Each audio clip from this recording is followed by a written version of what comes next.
up, everybody, and welcome to BEMP on the Spot. As always, I would like to remind you to like, share, comment, and subscribe to the channel. Show your support in any way you can. As you can see our website here. We got all of our social medias up there. Go ahead and get at those because you never want to miss another episode. Make sure that you're here and you tuned in for everything that we've got. Now, first and foremost, I would like to apologize to our viewers. Unfortunately, due to some technical difficulties, we did miss out on what would have been an excellent interview with Colby Young, the Miami Hurricanes wide receiver, right? He's a breakout wide receiver. He was excellent last year. He's going to have another great season this upcoming year. He was the top deep threat. He caught 5 of 15 he caught 5 of 15 of all of the Hurricanes deep balls. He's a big time player. He's going to be excellent next year. We do have a couple of his highlights though, so go ahead and tune into those. Let's get it.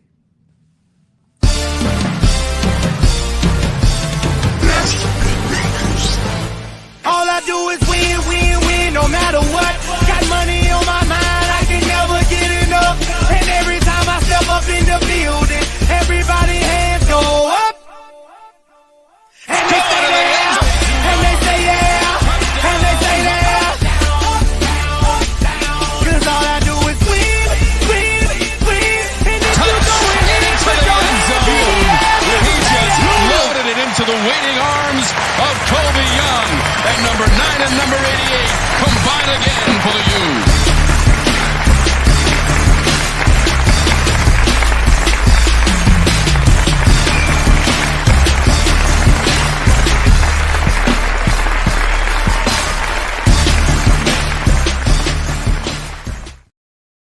Well, we weren't able to make that particular interview happen last week. Don't worry, it's in the works. Hopefully, we can bring him back sometime, possibly next season, right? But we did have a great interview with Mark Evans week 1. We kicked off the season with Mark Evans. And one thing that we did have wrong, he is a 4-time first team all SWAC offensive lineman, right? 4-time, not 2-time. 4-time. The man is a dog. Every year he was in school. Can't forget that. He is an excellent player. We do have a clip from that show. Go ahead and check that out.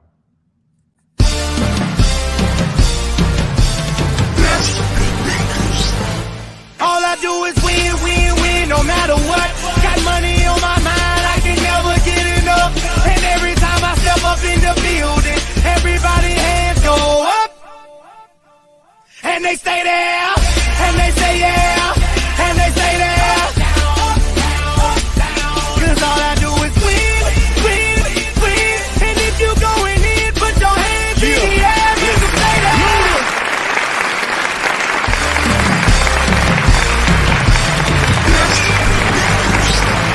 All I do is win, win, win, no matter what. Got money on my mind, I can never get enough. And every time I step up in the building, everybody. Now, you just declared for the NFL draft a couple weeks back.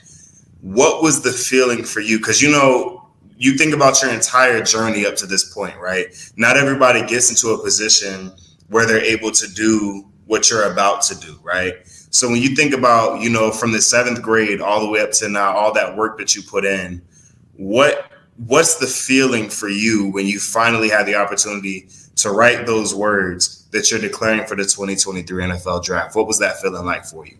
The feeling was amazing. I was going back and forth for trying to find the right words, just trying to thank my school, UAPB, first of all, for giving me that chance to, go and, pursue this dream that I have. But, I wouldn't just say go back to 7th grade. I say go back to, all the times we was going through, struggling, just being young, just all the things I had to go through, persevering, just throughout my whole life. So I feel like, just having to be able to be in this spot to, potentially, take care of my family and everybody around me, it's kind of just amazing just to be, in that position, to be able to, pursue my dream and stuff. It's just amazing because, a lot of people telling you, a lot of people doubting you and that type of stuff, it kind of feed into you. So, it's kind of easy to, listen to what people saying and be like, oh man, but maybe they saying this, I can't do this, I can't do that. But, it take a really mentally strong person, to listen to all that, just let it roll straight off your back and use it as motivation until, prove them wrong. And I feel like, that's kind of what I'm doing right now. Proving them wrong, it kind of stands as a symbol of, don't let nobody tell you what you can't do. because you can do it if you put your mind to it at the end of the day.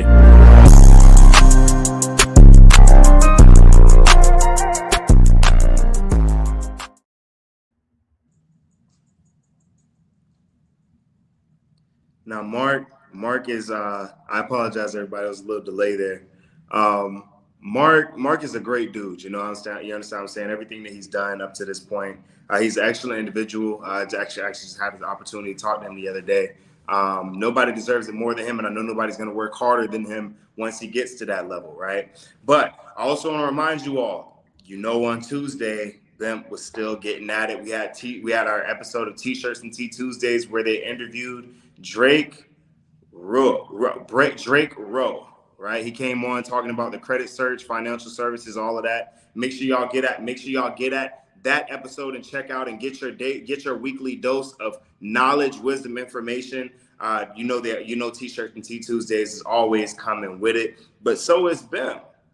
That's why tonight here on Bimp on the Spot, we got our friend of the show. He's been on here multiple times. You've seen him. He always comes with the sauce. He's always bringing the juice. My man, Eric Dungy. We about to get into it tonight. Every time he comes, he's always bringing it, and we're about to bring it again tonight. So without any further ado, friends, family, remember, like, share, comment, and subscribe. And without any further ado, let's get it. Nothing can stop me. I'm all the way up. All the way up. I'm all the way up. I'm all the way up. Nothing can stop me. I'm all the way up. I'm Eric Dungy, and I've been a real estate professional in the Tampa area for the last 6 years. I think the key to helping first-time home buyers is you got to put yourself in their shoes. So I try to proactively help them answer the questions that they're looking for. My dad's a Hall of Fame football coach, so I kind of grew up in the NFL locker rooms, and it's been really cool to kind of parlay some of my football relationships into business contacts. And I've worked with a lot of professional athletes, helping football, basketball, and baseball players find their dream homes. It's all about helping them find out what's best for them and doing right by your clients. All right, cool, awesome. I'll write it up, I'll send it to you. Okay. I got in real estate really just to help people. Okay. I don't see myself as a salesman. I'm all about relationships, so I just really love what I do. I can't say that enough. I'm all the way up. Nothing can stop me. I'm all the way up.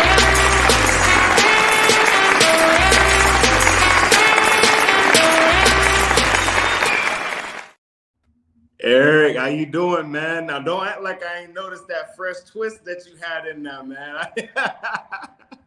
Man, I'm doing good. Thank you. First and foremost, thank you for having me on the show. I believe this is my third time, and I feel like I'm family at this point, so thank you for having me back.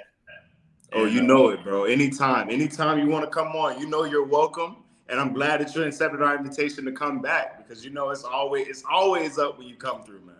Absolutely. And yeah, people that know me the most know that I don't always keep a fresh retwist. So for the fact that I was on TV, I had to go get right. I had to get tightened up a little bit. I kept looking too crazy on national TV. So I had to take care of myself a little bit. Now you done put me on blast. I got the same with mine. Hey, I'm spanking a little bit. I just got out here to Cali. I'm still trying to find, who can do it the way that they do it back there in Florida. Because, I don't let anybody touch my hair. You know how it is. Exactly. You get it. I don't even have to explain it to you. You can't just let anybody trust your hair. If you don't trust yourself, you can't twist my hair. So it's like you gotta prove it on your own hair before you can touch mine. And you don't try something new. It takes a little bit. I'm gonna have to see a portfolio. I can't see you out here saying you can do something. You really experimenting. You gotta show me. You gotta show me. So, hey, so we know you've been busy. I mean, we put your social media on here. Everybody's just watching, probably follows you. You understand what I'm saying? What has Eric Dungy been up to, and what are his goals and plans for 2023? Ooh, two good questions. Yeah. I really took some time at the end of last year, end of 2022, to kind of wind down a little bit. Thankfully, the real estate market had kind of slowing down at that point, but it's been full speed ahead. Today is January 26th. It's been like 24 straight days. I just let's go get it since January started. So I don't always choose when the market gets hot, but when it's hot, you just got to be ready to go respond and be there for your clients. So I've been getting it. And basically, though, my goals for the year, I don't have a concrete number goal. I want to sell this many houses or this many millions or anything like that. But for me, I'm just I kind of have the vision of my ideal client and the ideal life I want to live. So I'm just like every day I'm like, how can I like take steps further to be living that life? Like how can I do the things I enjoy doing, and how can I minimize the things I don't like to do? How can I kind of like combine that two into like a life vision and a vision? So that's kind of like my 2023 goal, just to try to align my vision with my life and how I want to live and maximize that. And like I said it when you first came in. You know, there's always something to talk about as far as real estate goes, because it's always changing, especially the luxury real estate market. What changes have you noticed in 2022, and what are you expecting in the market for 2023? Yeah, so the market's always shifting. So 2022 was a crazy year, another year for the most part where things really rose. Interest rates kind of peaked in about July, and so from the first half of the 2022 was just like a frenzy. It was just bidding wars left and right. You know, it was just like nonstop. Houses were just, going over asking, going one day on the market, things like that.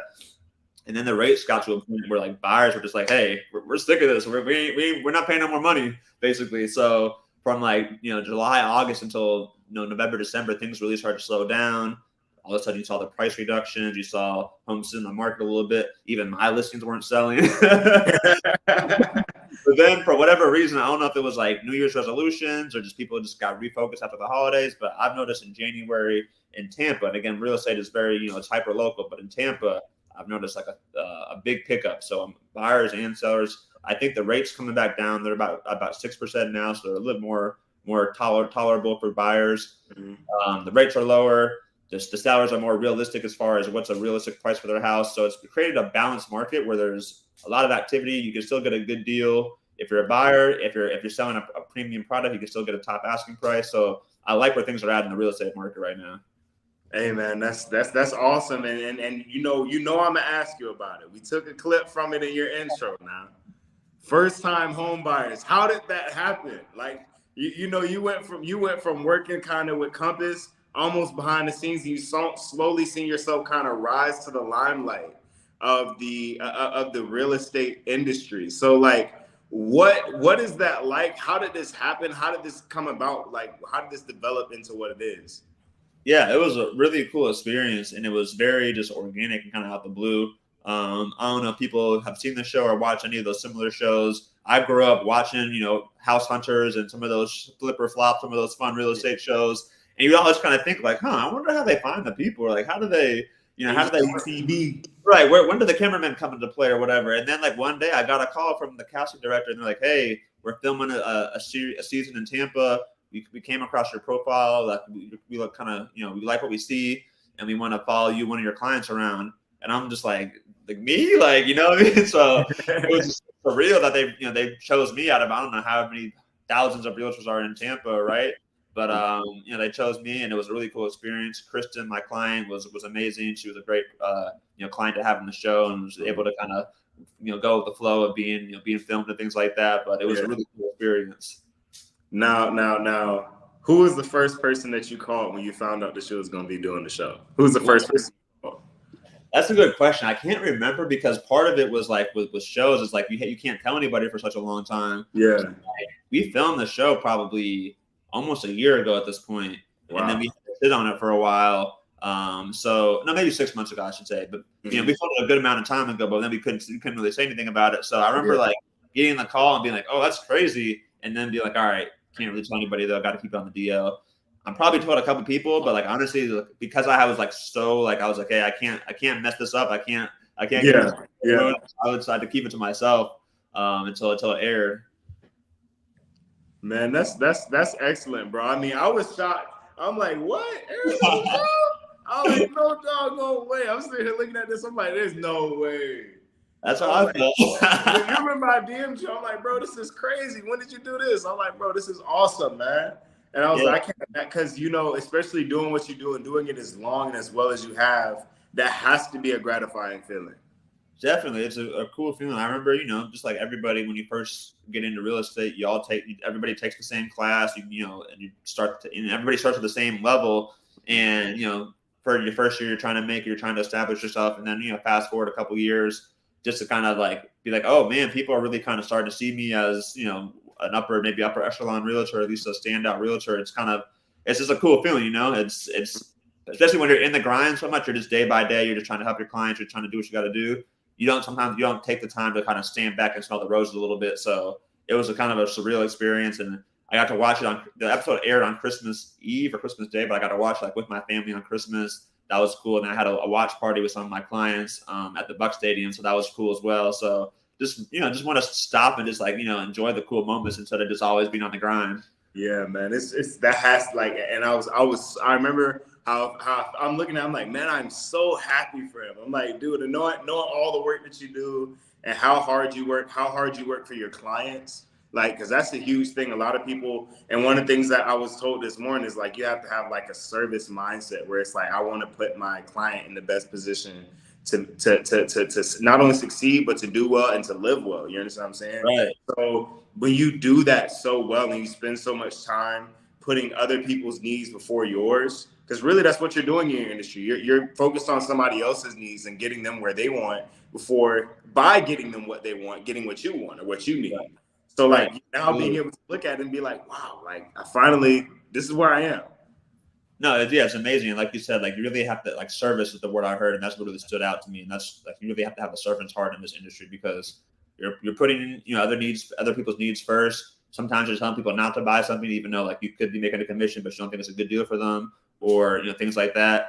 But then just to kind of get a little reward on the back end and kind of get some acknowledgement, it's kind of cool just to be like, hey, like the work you've been putting in for the last 6-7 years, even if you don't notice, even if you feel like people don't notice, they are noticing, they are appreciating it. So like you said, it was very gratifying to kind of have that moment. Now, was there a learning curve for you when they started filming? Were you kind of like, oh, like? Absolutely. I mean, like, I'm more of an introvert. I can obviously get a little excited, especially when I'm in real estate. I like houses, I like real estate, so I get a little energy. But my natural energy and like what they want for the shows are like two different levels. I'm walking the house and like, hey, Kristen, like, this is pretty cool. What do you think? And they'd be like, nah, you gotta do that way more energy. Do it, me. And I'm like, man, I thought I had energy, like, so. I understand. I was going crazy right there. I'm kind of out of breath. This is as happy as I can get. Yeah, how it got you thinking, it's like, dang, you need an Adderall or something to get And then times we were filming in like, I think it was June or July. So like, you're outside typically in real life, so to quote unquote real life. I'm in the car with the client or whatever. We pull up to the house. It's air conditioning in the car. It's air conditioning in the house, and we're gonna like drive from like the car to the house and just walk in the driveway real quick. Mm-hmm. But then on the TV show, when you're outside in the driveway getting filmed for like 20 minutes, like all of a sudden you start sweating and stuff like that. You gotta hide the salt under the pressure, and the extra layers of deodorant. And get caught lacking. They be like, is that a sweat stain on TV? Right. You're on TV, man, so you got to come correct. Honestly, people gave me a hard time because I don't know if you saw in the first scene where I'm in my office. My fingers are actually pretty dirty, so I'll help you for your nails, man. You look like got to clean things out. You're like, hey, you look like you've been digging through some dirt. Hey, you just be like, listen, in real estate, you got to get your hands dirty. Get your hands dirty. Get my hands dirty. It's a good thing. You got to get your hands dirty. I mean, so I also noticed have you begun designing actually houses for new constructions? Yes, that's one thing I've kind of got into, something I've kind of wanted to do for a while, and it's crazy. One of my college teammates, Jordan Duvall, we were both USF football players together, and we both took entrepreneurship classes together. And so we just both have a desire for investing and interest in real estate.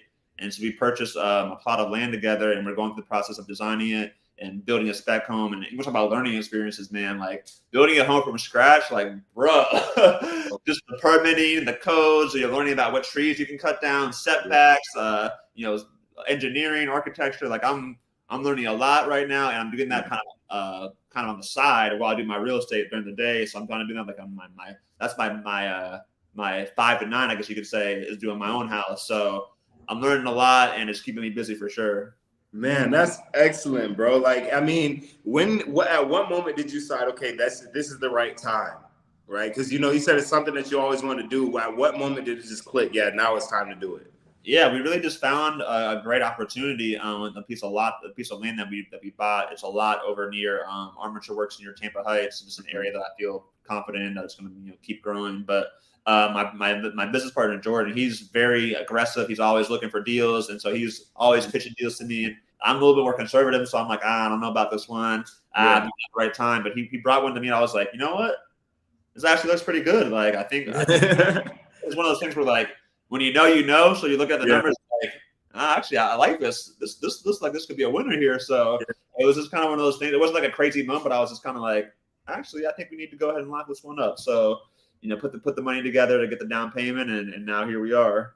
Man, that is awesome, bro. And I seen the sketches and seen what it looked like, and I was like, I showed my parents. I'm like, look at what he doing. They're like, that is nice.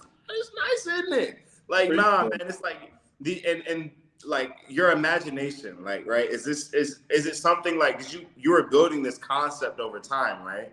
Yeah. So how did, like, because I'm a chef, right? So like you walk through the store and you see certain things like, ooh, that. So over time, like you sort of like, okay, these are all the things that I've seen. I'm going to put it together and I'm going to make this meal with it. Is that kind of like the same thing that happened for you with the home?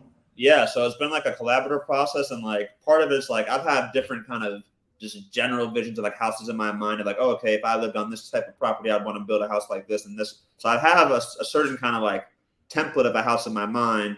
And then once we bought the land and like, all right, it's got to fit within these 4 lines here, you start to kind of do that. And then my partner Jordan and I, as we're kind of going through different real estate magazines and looking online, looking at different websites, we're kind of getting a vision board basically of like, oh, okay, this flooring with this color scheme and this lighting, and then okay, we can do this kind of window and this. So we're just kind of like, you have a big picture idea, and then you have like a vision board, and then you're putting it together. It's a small process, but the initial sketch was like just a piece of paper, like me sketching on a piece of paper, and then that turned into like a 3D computer model, which turned into like a floor plan. And then Jordan's giving me advice and giving me his input, and he's doing a lot with like the selections and the finishes. So it's been a cool process to collaborate and kind of just build something from scratch, basically. Hey, so I've been having this debate. With a couple of my friends for a hot minute now because, eventually I'm going to be looking at buying my own house. Remember, I talked to you a little bit earlier about this, I'm here for you, man. You know about it. But practicality and usability, or the look of it, like how nice it looks. Which one do you value more? That's a great question, but I would say ultimately practicality and usability and feasibility, that matters. It's they have this kind of saying in like architecture, like form over function, where like a lot of times things look real nice and they're real wavy, they're real modern, sleek, and sexy, but you're like, man, like I can't sit in this chair, or this bed's not comfortable, or like this floor plan is cool, but it doesn't make sense in real life or whatever. So it's cool to have a sexy design, but like if you can't use it, especially when it comes to a house, if it's not comfortable or it doesn't make sense, it's like, what are we doing here? Exactly. I'm in the same way because I be looking at kitchens and stuff like that. Like I said, I'm a chef, so I'm in the kitchen. Yeah. I'm like, bro, like that's a cool looking handle and all, but when I go to turn, like I want to be able to, just kind of grab it. I can't really do that. Like a lot of people, we living in an era where people, they want with their eyes, right? And they don't really think about usability. So when you're actually building something from the ground up, that sort of comfortable medium of being able to have sort of that eye candy, but at the same time making it usable, that was sort of, I wanted to get the opinion of someone who's actually building a house as to what they thought about that. Because I feel like it's a big part of our society now. Yeah, and to your point, like you can see things visually that you think would be like an attractive design, but then the functionality, like you mentioned being a chef, so like you're designing a kitchen and you have, all right, I'm just gonna throw some countertops and a refrigerator and a washer and dryer, but then you're like, wait a second, like if the washer and dryer is the dishwasher is way over here and the cabinets are way over here, that don't really make any sense. Or like if they're too close together and you open the refrigerator and the dishwasher and they hit each other, like so you gotta. So you have to kind of map out, like, all right, like, does this make sense? Can I grab my silverware over here and put them away over there? How far is the dishwasher from the cabinets? How far is the dishwasher from the refrigerator? So it's like you got to really like walk through and does this make sense? Can I use this? Can I live here? It's all the objections, right? Thinking about everything that someone who walks through the house, what they might say, this area is a little too narrow, or I can't walk through here while the fridge door is open. I can't walk through, so it doesn't make sense. If the door is open, I can't walk through. Different things like that. You don't really think about it. Like you don't really things that you don't normally think about, but things that you subconsciously do. Like I have to close the door in order to walk by, right? But you don't really think about that when you're building the house, right? Exactly. And so all of those things, like that's the part of the complexities of sort of building it. So like definitely you gotta have it when you actually like when this thing starts getting going. You definitely gotta like walk us through the process of how everything go through like the entire process from foundation to completion, like everything that went into it, because it's an excellent project, man. Thank you. I appreciate that. Yeah, maybe on the next visit, I can come back and kind of show you the whole process, the whole journey, and I'll tell you all the things I continue to learn throughout the whole process. But yeah, it's like you really got to put yourself. It's being so loud, but I can't like, for example, like am I gonna use it or a shower, right? Things like that. Hold on, producer, you're coming through. Okay, go ahead. My apologies. Go back through it. Go over what you said. I couldn't hear you. Yeah, and the whole thing is you really got to like you said, put yourself in the other people's shoes. Like for example, like say you're designing the second bathroom, and am I going to put a bathtub or a shower in there? Is the buyer going to have children? Is it going to be an adult? Things that you wouldn't ever think about. You're like, I don't even care about the second bathroom. It's not mine. But it matters. You just got to really think and like really just be calculated before you make that decision. And once you go, you got to pay for things. So then you got to pay for things to change them. So you got to really be sure about things. Exactly. I mean, that's the wild part of it is like, people understand like when the house is done, but they don't understand all the information and all the small little details that goes into it. Where, like you said, having a service mindset, because a lot of times, I'm sure it can be easy, and we do it a lot of times as chefs too, where it's like, well, it tastes good to me, right? where it's kind of hard. It's like, well, it looks good to me. I like this, but you're not really thinking about the people that you're serving. So you have to have the kind of that service mindset, that comfortable medium. You know what I'm saying? Absolutely. That's a great way to put it. Like it doesn't necessarily matter what you think. Like, yes, you are the professional. And so your opinion, does have some weight, but ultimately we're working for the client. And so like what they think and what they're doing, that's what really matters the most. And so you have to kind of reflect and stop and like humble yourself and like, remember that at the end of the day.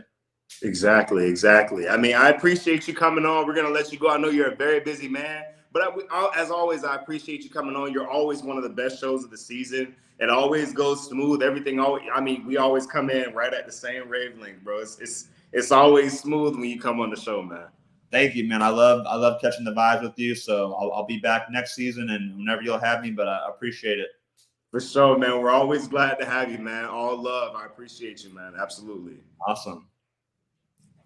All right, everybody, thank you for tuning in to this episode with Eric Dungy. He's a friend of the show. He's always coming on. We've had him on 3 times. His 3rd time coming on. And we're going to have him again next season just because, he's always one of the best interviews of the year. He's always exciting. He's always got new information for us. And he's headed to the top of this game. You guys see it. He's working. He's grinding. And it's an inspiration for everybody. If you're doing what you're doing and you're doing what you love, listen, don't let nothing stop you from doing that. Innovation comes with time, right? And he took his time. He learned the industry. He did his thing. So y'all go and do the same thing. All you Black business owners, I know there's a lot of our people that are going into the real estate industry. You can do what he's doing, right? Same thing.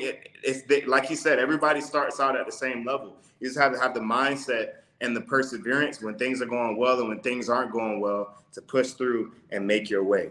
All right. So I want to remind you all, don't forget next week, we have a new episode of T-Shirts and Tea Tuesdays. Make sure you tune into that because it's always, they're always coming with the tea, always bringing the wisdom to inform you on how to be a better business owner, how to be a better individual, and how to build yourself into a legacy, right? And you can always come back here. We're going to be back next week with another episode of Bimp on the Spot. Make sure you like, share, comment, subscribe. Thank you for taking the time out of your evening, your night, the middle of the day, wherever you are in the country. We appreciate you. Thank you for support. Thank you for our love. Have a good day. Good night.